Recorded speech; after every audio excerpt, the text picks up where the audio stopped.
सबसे मैं यही कहूँगा, प्यार करके कोई शादी मत करो। ऐसा कैसा क्या हो गया, प्यार क्यों नहीं करना चाहिए? भाइयों और बहनों, इस वीडियो को पूरा फुल देखिए और अपने समाज को सुधारिए। कहिए। धोखा के अलावा कुछ नहीं मिलता है। बाजीगर, ये बहुत बड़ा बाजीगर है और ये है। हाँ हाँ हाँ,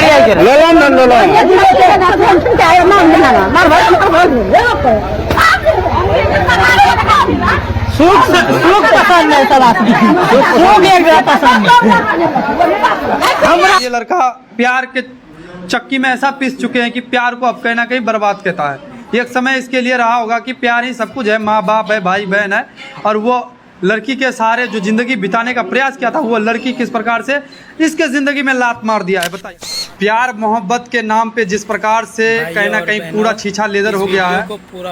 आप अगर जानिएगा सच्चाई, कहीं ना कहीं आप भी चौंक जाइएगा कि ऐसे घटना समाज के लिए कितना दुर्भाग्य है कि एक लड़का अपनी 2 साल का प्यार को पाने के लिए घर से कहीं ना कहीं बिना मर्जी का, घर का बिना मर्जी से अपना शादी करता है, माँ बाप के खिलाफ समाज में उस लड़की को अपनाने का प्रयास करता है। फिर वह लड़की 6-7 साल के बाद 2-3 बच्चे होने के बावजूद भी दूसरे लड़के के साथ कहीं ना कहीं अवैध संबंध बनाता है। वो लड़का कोई और नहीं, वर्तमान पंचायत के मुखिया का भाई होता है, जो कि पैसे के लालच में अपनी धौंस जमा करके किसी गरीब महिलाओं को अपने बस में करने का प्रयास करता है। बाकी जब समाज के नज़र में ये माजरा बड़ा ही गलत होता है, लड़का इस चीज़ को देख कर के बड़ी नाराज़ हो जाते हैं। समाज के चारों इर्द गिर्द इसका कहीं ना कहीं छीछा लेदर होना लगता है, तो ये लड़का अपनी इज्जत और परिवार को बचाने के चक्कर में लड़की को तलाक देने का काम करता है। कहीं ना कहीं इसके अनुमान में ये बढ़िया था। बाकी लड़की मिल कर के और लड़की के साथ और वो मुखिया का भाई और मुखिया मिल कर के समाज में इसको किस प्रकार से डराने और धमकाने का काम किया जा रहा है, इसको कहीं ना कहीं प्रताड़ित किया जा रहा था पैसे की धौंस पर। वो चीज़ हम जानने का प्रयास करेंगे कि कितनी सच्चाई है। ये जो आरोप लगा रहे हैं ये भाई साहब हमारे सामने जो बैठे हुए हैं, इसका ही पत्नी है। ये पत्नी से इतना परेशान हो चुके हैं, कहीं कहीं इसका अभी जान प्यार अब खतरा इतना बन गया है कि इसके जान पर आ चुका है। तो हम जानने का प्रयास करेंगे कि प्यार करना इसके लिए कितना ही गुनाह था और कितना फ़ायदा था। सबसे पहले अपना नाम बताइएगा। मेरा नाम सनवर अंसारी हुआ, उर्फ मुकद्दर। मुकद्दर और सनवर दोनों में कहीं ना मुकद्दर को लेके चलते हैं। मुकद्दर जी, आपका मुकद्दर में आखिर ऐसा क्या हो गया कि प्यार ही आपके साथ गद्दारी कर दिया? अब तो मेरे समझ में नहीं आ रहा है। जितना हुआ मैं बेहतरी रखने की कोशिश किया, लेकिन पैसे के वजह से उसको पैसे का झांसा दे करके फंसाया गया था। इलेक्शन के समय से ही उसको पैसे दे करके फंसाया गया। इलेक्शन में जैसे पैसे बांटा। सबसे पहले ये बताइए कि अपना पत्नी का नाम, जो पत्नी आपका अभी कहने कि आपके पक्ष में नहीं, उसका नाम क्या है? जो लड़का कांड किया उसका नाम क्या है और गांव क्या है, परिचय वो बताइए अब हमको। मेरा गांव पीपरपाती एकम्बा पंचायत, वार्ड नंबर 14 है जी। और मेरी बीवी का नाम सीरत परवीन है जी। और वो लड़का जो मोइन मुखिया का भाई मिस्टर है जी, जिसने पैसा का झांसा में उसको फंसाया था। और काफ़ी पहले भी ये देखने को मिला था मुझे, तो फ़ोन का सिस्टम था उस टाइम। तो मैं बार बार मुखिया से कंप्लेन करता रहा कि ऐसे ऐसे हो रहा है और आपका भाई फ़ोन कर रहा बार बार मेरे यहाँ। आपके पत्नी को? हाँ। तो आपको पता चला कि आपके पत्नी को कोई लड़का बार बार फ़ोन कर रहा, तो आपका प्यार था ना, फिर प्यार कैसे आपके साथ धोखाबाजी कर दिया? अब इसके बारे में तो हम कुछ नहीं कह सकते। हम बेहतर ही रखने की कोशिश, मेरे से जहाँ तक हुआ बेहतर ही रखे। अब तक ही ये बेहतर रख रहे थे, लेकिन ऐसा नज़ारा देखने के बाद अब गलत कदम उठाना पड़ा मुझे। क्या गलत कदम ऐसा उठाया आप? गलत कदम उठाना ये पड़ा कि मैं उसको तलाक दे चुका हूँ। तलाक दे चुके, फिर क्या मजा? जब तलाक ही दे दिए तो आखिर क्यों परेशान हैं आप? अब से 6 महीने की बात, 6 महीने कबल की बात है। वो लड़की जब मैं दिल्ली गया हुआ था, वो लड़की मेरे घर में पकड़ी गई थी। पूरे समाज, पूरे ग्रामीण लोगों ने पकड़ा था। मुझे फ़ोन गया, मैं वहाँ से जब आया, वो आने से पहले ट्रेन पे था, तो सुबह का टाइम मुखिया लगभग 35-40 लड़के भेजते हैं और मेरे घर में कोई भी नहीं थे। तो उस समय मेरे यहाँ मारपीट करके, धक्कम धुक्का करके, मेरे यहाँ जितना भी टट्टी वगैरह है वो तोड़ फोड़ करके वो लड़का को लेके भाग जाता है। क्या वो मुखिया का लड़का आपके पत्नी के साथ अवैध संबंध बनाता था, आप लोगों को पता था? जी। तब बावजूद भी आप लोग डर के कुछ नहीं कर रहे थे कि मुखिया का डर था आपके अंदर? जी, डर के वजह से कुछ नहीं कर रहे थे। तो क्या एक समाज में एक मुखिया का भाई दबंगई करके किसी का बेटी बहू के साथ ऐसा घिनौना हरकत करेगा, वो व्यक्ति चुपचाप रहेगा? अब क्या कर सकते हैं, पैसे वाला है, थाने में पैसे दे देता है, जिधर जाता है उधर पैसे देता है, लड़के सबको पैसे दे देता है, वो पीछे पड़वा देता है कि मार दो उसको, देख लेंगे हम, जो होता है हम देख लेंगे, आगे जो होगा हम तुमको कुछ नहीं होने देंगे। लड़के सबको इसी तरीके से कहता है, पिला खिला करके भेज देता है पीछे। शर्म तो उस औरत को होना चाहिए कि आप पहले समाज में कहीं ना कहीं इसके घर वालों के सामने में इसका ज़िंदगी तबाह कर दी है। जब आपके साथ शादी किया भाग करके, अब इसका परिवार इसको नहीं अपनाया, बावजूद भी आपको कहीं ना कहीं किस प्रकार से लड़का कमा करके ज़िंदगी परिवेश कर रहे थे, तब भी आप इसके साथ ऐसा घिनौना हरकत किए। अगर एक ईमानदार लड़की रहती, तो अगर कोई भी व्यक्ति अगर पैसे का झांसा देकर के आपके साथ गलत कर रहा था, तो कहीं ना कहीं आप पति और समाज को इस चीज़ से आगाह करना था कि नहीं? जी। बाकी जी। ऐसा कुछ नहीं हुआ। वो अब प्यार आपके साथ भी क्या मस्ती किसी और के साथ कर रहा था? जी, इससे पहले जो पकड़ा गया था जी। तो उनका बयान गलत ये उसके तरफ से पलट गई थी डर से। तो फिर उसके बाद पंचायती हुआ, मुखिया बैठने के लिए तैयार ही नहीं था। मुखिया कहने लगा कि हम तो नहीं बैठेंगे, जिसको जो करना है कर लो। तो हमने मीडिया वाला भेजा था उससे बयान लेने के लिए, मीडिया वाले को वापस भेज दिया। काफ़ी टॉर्चर किया।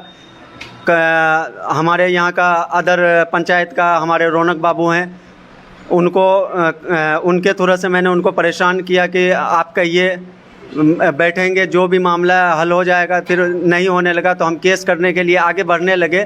फिर उसके बाद मुखिया बैठा, बैठने के बाद 2.25 लाख रुपए जुर्माना भी दिया। मुखिया अपने मुजरिम अपने आप को कबूला भी कि मैं मुजरिम हूँ, बट मेरा भाई पंचायती में नहीं आएगा, मैं खुद बोल रहा हूँ कि मैं मुजरिम हूँ।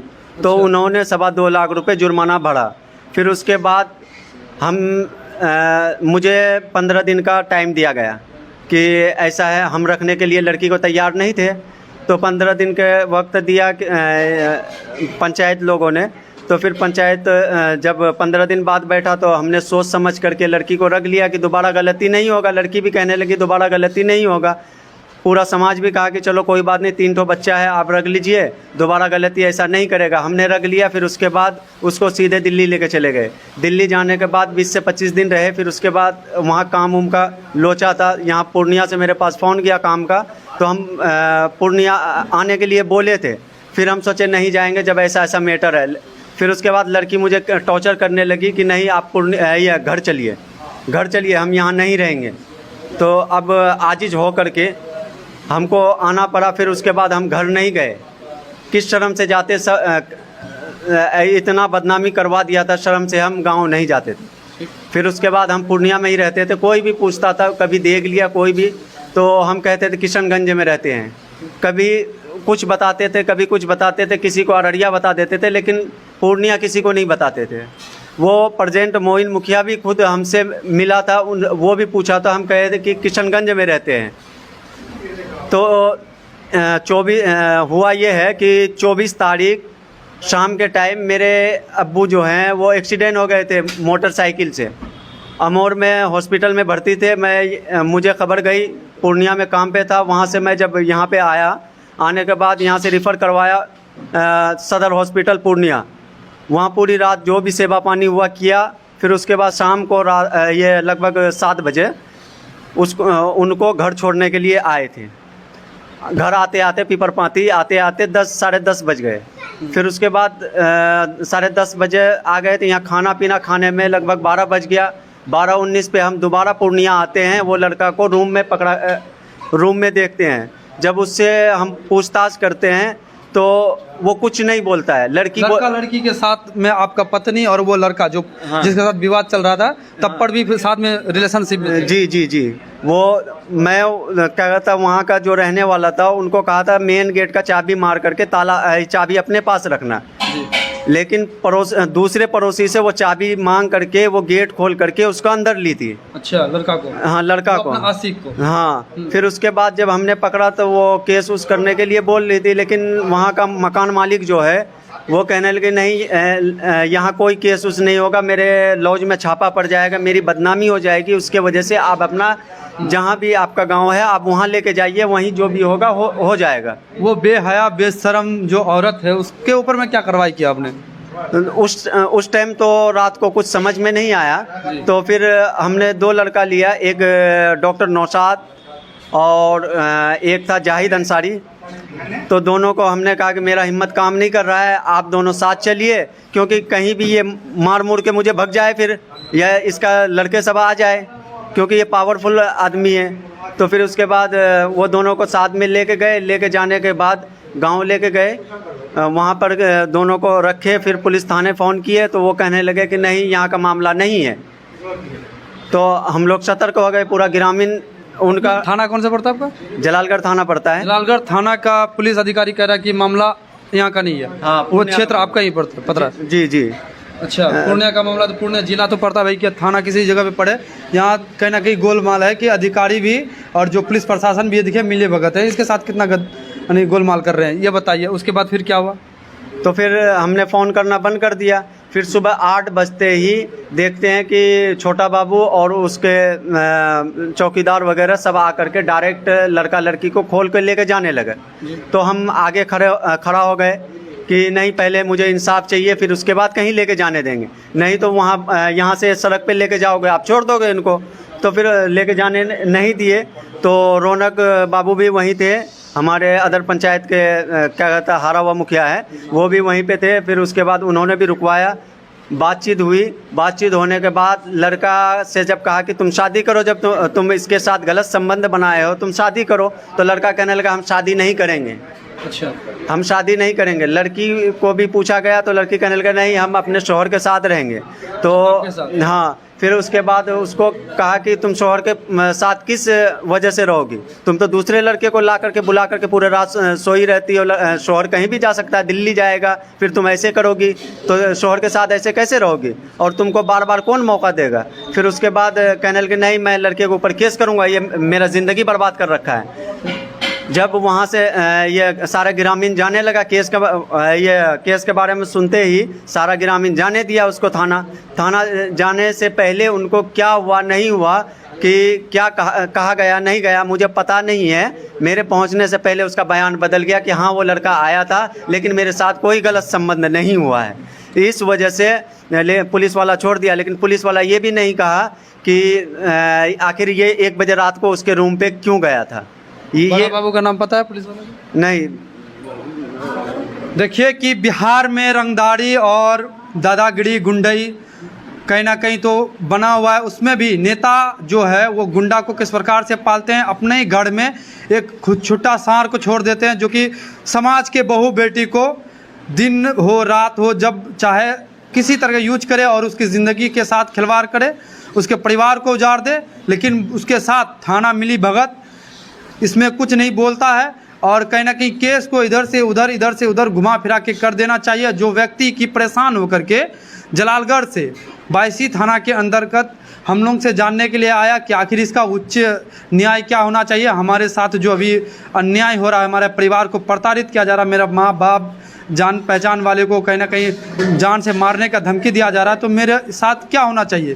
तो हमने कहा कि साफ तौर पे कि जो सच्चाई वो हमको बताइए कि आखिरकार भाई हुआ क्या है।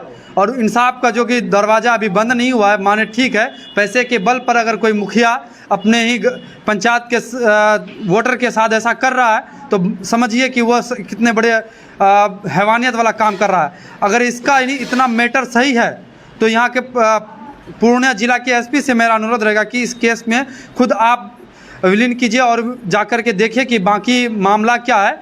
क्योंकि ये लड़का जो प्रताड़ित है, बताइए ये व्यक्ति कमा करके अपना परिवार चलाएगा या घर की समस्याओं को देखेंगे कि अपनी बीवी के पीछे में लगे, जो बीवी लगभग 10-11 साल हो गया शादी का।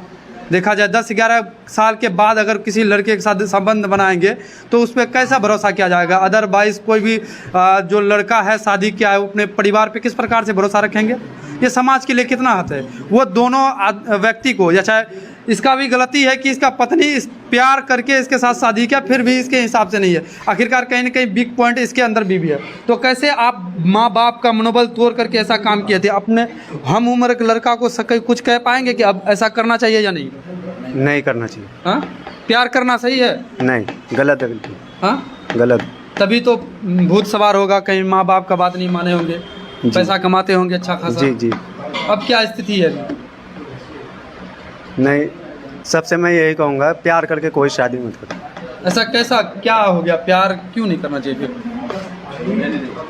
कहिए। धोखा के अलावा कुछ नहीं मिलता है। देखिए, ऐसे ही घटना की वजह से समाज बदनाम होता है। एक के चक्कर में लाखों परिवार बर्बाद हो जाते हैं। कहीं ना कहीं आज ये लड़का प्यार के चक्की में ऐसा पिस चुके हैं कि प्यार को अब कहीं ना कहीं बर्बाद कहता है। एक समय इसके लिए रहा होगा कि प्यार ही सब कुछ है, माँ बाप है, भाई बहन है, और वो लड़की के सहारे जो ज़िंदगी बिताने का प्रयास किया था, वो लड़की किस प्रकार से इसके ज़िंदगी में लात मार दिया है, बताइए।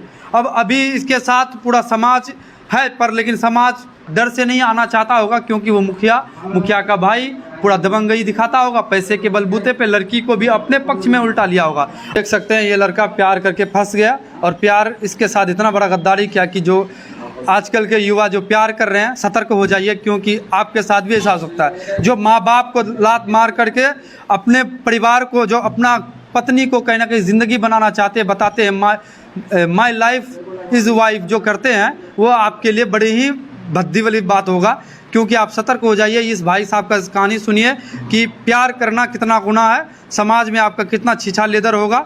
ये चीज़ जान करके अगर आप भी अब तक सतर्क नहीं हुए हैं, तो बाकी आप अपना ही निर्णय खुद लेंगे कि भाई के साथ कितना गलत हुआ है, कमेंट बॉक्स में देंगे। तब तक के लिए धन्यवाद।